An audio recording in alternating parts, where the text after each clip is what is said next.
ജീവിതത്തിൽ ഈ പ്രതിസന്ധികളും പ്രശ്നങ്ങളും പ്രയാസങ്ങളൊക്കെ തീരാൻ നമ്മൾ പല വഴിക്കും നെട്ടോട്ടം പായുന്നവരാണ്. ചിലപ്പം അവിടെ പോകും, ഏതെങ്കിലും ഉസ്താദ്മാർക്ക് പോകും, തങ്ങന്മാർക്ക് പോകും.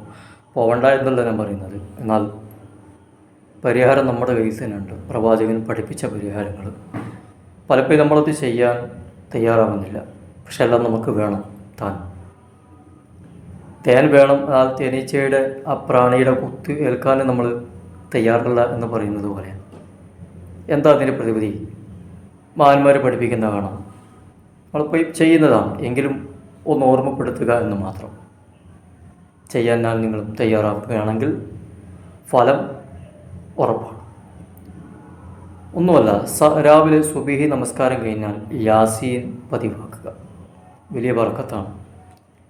ളുഹർ നമസ്കാരത്തിന് ശേഷം ദുഹാൻ പതിവാക്കുക.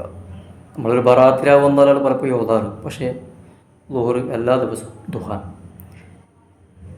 അസർ നമസ്കാരം കഴിഞ്ഞ് കഴിഞ്ഞാൽ സൂറത്തുർ റഹ്മാൻ പതിവാക്കുക. മഗ്‌രിബ് നമസ്കാരം കഴിഞ്ഞാൽ, മഗ്‌രിബ് കഴിഞ്ഞാൽ നമുക്കറിയാം എല്ലാവരും ചെയ്യുന്ന ഒരു കാര്യമാണ്. അത് അധിക ആൾക്കാരും അത് ചെയ്യാറുണ്ട്. അത് ഓതാറുണ്ട് ഒരു സൂറത്ത്. നമുക്കറിയാം വാക്കിയ, സൂറത്തുൽ വാക്കിയ പതിവാക്കുക. ഇശാ നമസ്കാരം കഴിഞ്ഞാൽ അതും നമ്മിലധികം പേരും ഓതുന്നതായിരിക്കാം.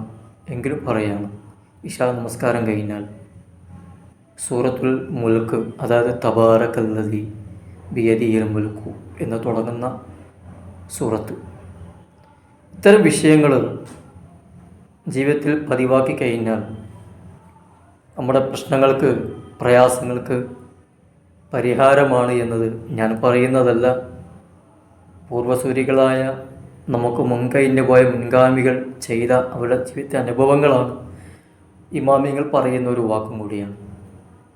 അപ്പോൾ ഇൻഷാ അല്ലാഹ് ഇവിടെ നിന്ന് അങ്ങോട്ട് തയ്യാറായാൽ ഞാനും നിങ്ങളും ഓതാൻ എന്നോട് കൂടിയാണ് പറയുന്നത്. തയ്യാറാവുക. നമ്മുടെ പ്രയാസങ്ങൾക്ക് അതിലൂടെ പരിഹാരമുണ്ടാകും എന്നതിൽ സംശയമില്ല ഇൻഷാ അല്ലാഹ്.